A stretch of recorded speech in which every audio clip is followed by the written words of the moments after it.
ஆத்மா நமஸ்தே. நேத்தியோடது அப்படி கண்டினியூ பண்ணிக்கலாம். இவ்வாறு சரீரம் கல் பதுமையைப் போல் நின்ற பிறகு சிரசு, கழுத்து, சரீரம் சாயாமலும் அசையாமலும் நின்றுவிடும். இவ்வாறு நின்று விடுவதே தவத்தின் ரகசியம். பட்டணங்கள், கிராமங்கள், கோவில்கள், மடங்கள், சத்திரங்கள் முதலான இடங்களில் இருந்தால் இப்படிப்பட்ட நிலைக்கு வருவது மிகவும் கஷ்டம் என்றெண்ணி தவத்தின் ரகசிய அர்த்தம் அறிந்த புத்திமான்கள் காட்டுக்குச் சென்று மலை குகைக்குள்ளிருக்கும் ஏகாந்த இருட்டு அறையில் உட்கார்ந்து மனத்தை பரமார்த்த சுரூபத்தில் ஐக்கியம் செய்ய சாதனம் செய்து வருவார்கள். சாதனம்ங்கிறது சாதனான்னு நம்ம சொல்கிறோம் இல்லையா, அந்த வார்த்தை தான். இவ்வாறு சாதனம் செய்வதற்கே முன்னுள்ள அரசர்களில் சிலர் எல்லா போகங்களையும் ஐஸ்வர்யங்களையும்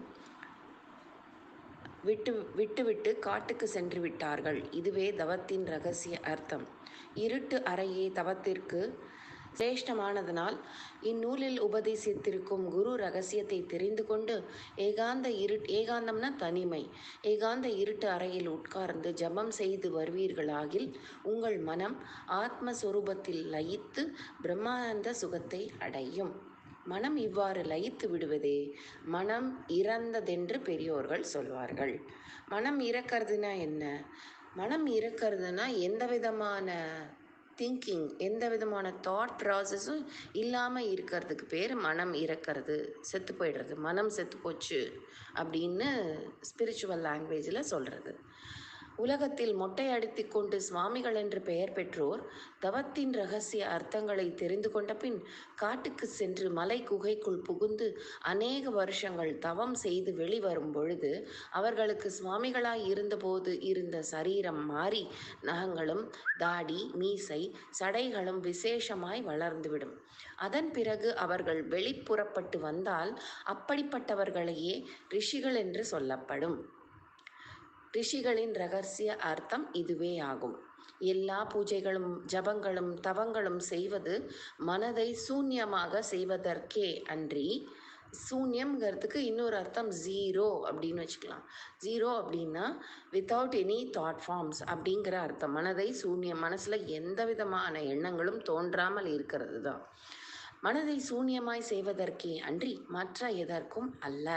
இப்படிப்பட்ட சுகத்தை அனுபவிக்க வழி தெரியாமல் சில புருஷர்கள் கஞ்சா புகை சாப்பிடுகின்றார்கள்.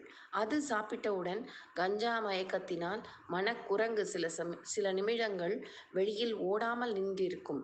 கஞ்சா மயக்கம் தீர்ந்தவுடன் மறுபடியும் மனக்குரங்கு பல இடங்களிலும் ஓட ஆரம்பிக்கும். அப்பொழுது மறுபடியும் கஞ்சா புகையை சாப்பிடுகிறார்கள். இப்படி செய்து மனதை நிறுத்துவது சாதனம் அல்ல. இவ்வித சாதனங்களினால் ஆனந்தம் உண்டாகவே மாட்டா. இதற்கு ஞான கும்மி பிரமாணம் என்னவென்றால், கற்பநிலை அறிந்து உண்ணாமல் வெறி கஞ்சா உண்டு விழிப்பார்கள். அத்தையமிக்க மருந்து செய்தால் பரியென்று நடத்தலாம் ஞான பெண்ணே. மனதை நிறுத்த வழி தெரியாமல் அநேகர்கள் கஞ்சா புகை சாப்பிட்டு பாழாகிறார்கள். ஆதலால் கஞ்சா புகை சாப்பிடாமல் சில நாட்கள் இதில் சொல்லியிருக்கும் சோஹம் மந்திரத்தை மூச்சுடன் சேர்த்து உள்ளுக்கு இழுத்து கொண்டும் மறுபடியும் வெளியில் விட்டு கொண்டுமாய் ஜபம் செய்து வந்தால் அப்பொழுது மனம் இறந்து பிரம்மானந்த சுகத்தை அடையலாம் என்று இதில் உபதேசமாய் சொல்லி இருக்கின்றோம். சோஹம் அப்படிங்கிற மந்திரத்துக்கு அர்த்தம் நம்மளுக்கு தெரியும். சோஹம் அப்படின்னா ஐ ஆம் தட் ஐ ஆம் அப்படின்னு அர்த்தம். அப்படின்னு மாஸ்டர் ஜோகோக்சி அர்ஹாட்டிக் யோகாவில் சோஹம் அப்படிங்கிற ஒரு மெடிடேஷனே வச்சுருக்காரு. ஜபம் செய்து வந்தால் அப்பொழுது மனம் இறந்து பிரம்மானந்த சுகத்தை அடையலாம் என்று இதில் உபதேசமாய் சொல்லி இருக்கின்றோம்.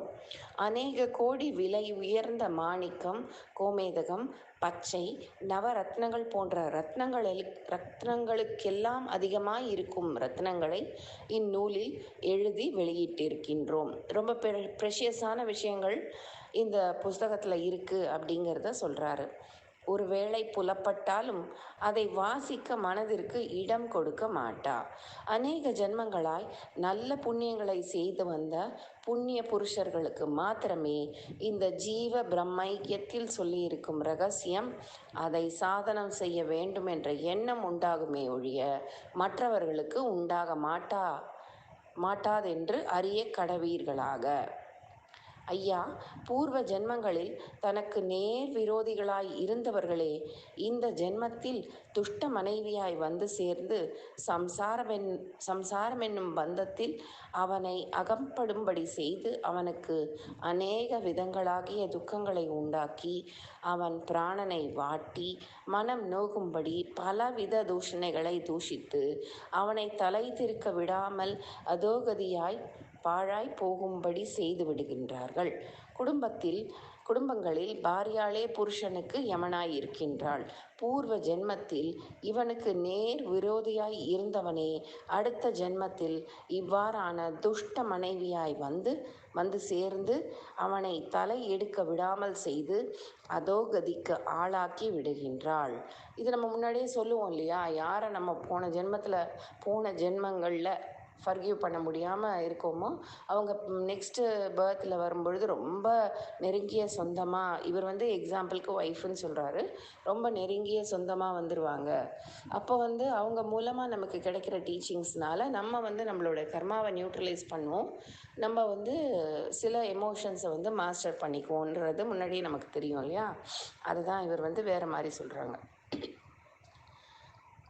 நல்ல புண்ணிய புருஷர்களுக்கு மாத்திரம் நல்ல மனைவி வந்து சேருவாளே ஒழிய மற்றவர்களுக்கு நல்ல மனைவியாக வந்து சேர மாட்டாள். யம பாதையோ ஒரு நாள் அனுபவிக்கத்தக்கது. இப்படிப்பட்ட மனைவின் பாதையோ மரணம் அடையும் வரை அனுபவிக்கத்தக்கதாய் இருக்கிறதென்று ஸ்பஷ்டமாக தெரிந்து கொண்டு ஜாக்கிரதை படுங்கள். ஆதலால் இதை வாசிக்கும் பெண்டுகளெல்லாம் புருஷன் சொல்லுக்கு அடங்கி அவருக்கு இஷ்டம் போல் நடந்து வருவீர்களாகில் அதுவே பதிவிரதா தர்மம் என்று சொல்லப்படும். இந்த பதிவிரதா தர்மத்தினால் நீங்கள் மேலான பதவியை மறு ஜென்மத்தில் தப்பாமல் அடைவீர்கள். இது சத்தியமான வாக்கென்று அறிந்து புருஷனுக்கு அடங்கி இருந்து அவர் சொல்வது போல் எல்லா காரியங்களையும் நடத்தி வர வேண்டும். ஸ்ரீ புருஷர்கள் எல்லாரும் சம்சாரம் எனும் சக்கரத்தில் அகப்பட்டு கொண்டு பாழாகாமல் இருக்கும்படி இந்நூலில் விசேஷமாய் குரு உபதேசங்களை சொல்லி இருக்கின்றோம். அந்த குரு உபதேசத்தை அறிந்து சதா காலமும் அதையே ஜபம் செய்து வருவீர்களாகில் அநேக ஜென்மங்களாய் செய்து வந்த உங்கள் பாவ கர்மங்கள் எல்லாம் பஞ்சு பொதியில் பட்ட நெருப்பு பொறி பஞ்சு மூட்டைகளெல்லாம் எப்படி பஸ்வம் செய்து விடுகிறதோ அதுபோல் உங்கள் பாவ கர்மங்களை எல்லாம் பஸ்வம் செய்துவிடும். இதற்கு கைவல்யம் பிரமாணம் என்னவென்றால் பஞ்சினை ஊழித்தி போல் பல சென்ன விதவித வித்தாஞ் சஞ்சிதமெல்லாம் ஞான தழல் கட்டு வெந்நீராக்கும் கிஞ்சிதா காமியந்தாள் கிட்டாமல் விட்டு போகும் விஞ்சின பிராந்த வினை அனுபவித்து தீரும்.